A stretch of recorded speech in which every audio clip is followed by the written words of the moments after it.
Hi everyone, welcome to Finding Frugal. I'm Luke. I live in the West Midlands in the UK with my partner and our two young children, and I look at how we can apply frugalism, minimalism, simple living to our lives.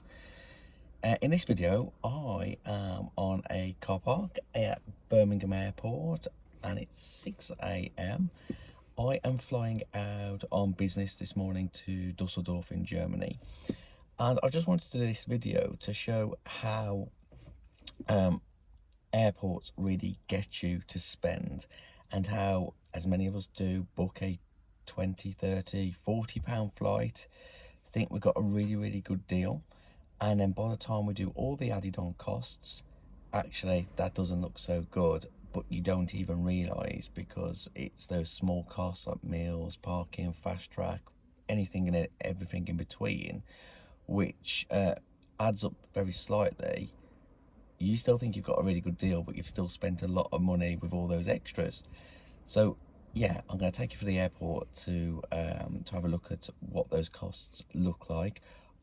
I'm on business, so I'll be expensing it, but I'd only be purchasing what I'd usually purchase, not going to go overboard at all. So far, before I've even got out the car parking has been paid for. I think that was around about £90. And obviously, yeah, fuel and whatnot to actually make the trip here. So already got the car expenses. Now let's go and get the airport expenses.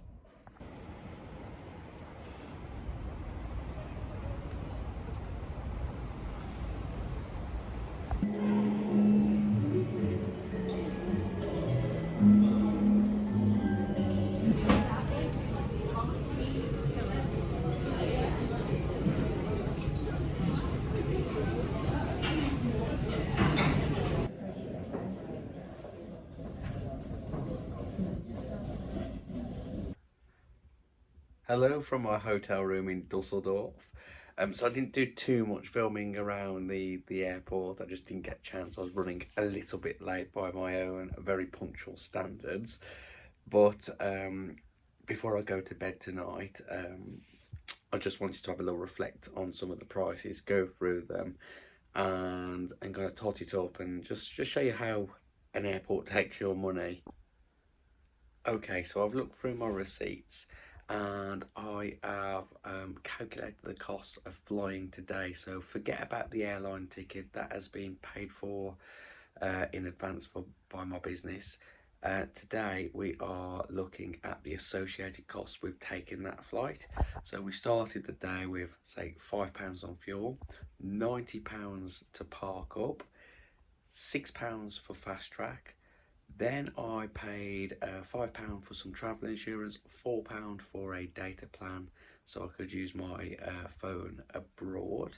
I paid £7 for a seat on a particular seat on the plane so I could get an aisle seat. I've paid, I've got the receipt here, £1.40 for a bottle of water to take on the plane, and £10.39 for my coffee and bacon sandwich in the airport.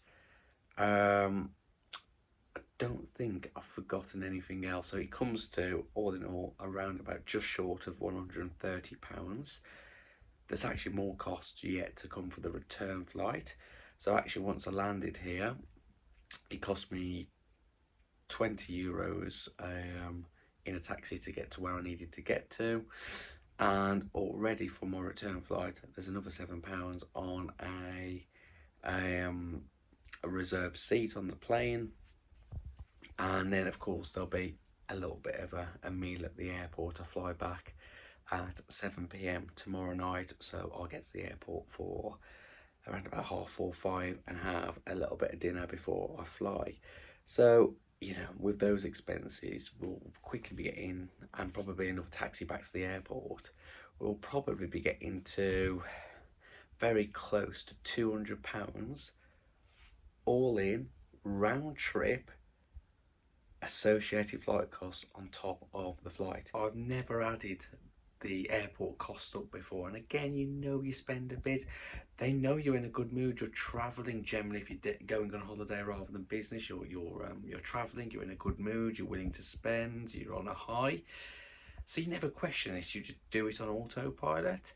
And I've learned something in this video. I've learned next time I go to the airport, and especially if it's you know, me paying on personal use on a holiday, I am definitely going to be second looking at that spend next time and seeing where, if at all, we can really cut some corners, because we've got flights planned for next year with the kids, all four of us going, and I do not fancy factoring in at potentially £200 or £300 on associated travel costs on top of an already expensive holiday. But yeah, it looks like, you know, it's so easy to do that from today. But yeah, I've definitely learned to open my eyes to it, and yeah, let's see how I can really mitigate that and budget for that next year when we go away. Um, I think one of the ways, just off the top of my head, I'm thinking of is about getting nicer flights. I had to come in the car today to the airport. I had to park up, and that cost was £90, which is absolutely ridiculous, by the way. 36 hours to park a car, you know, £90, disgusting, and should not be allowed.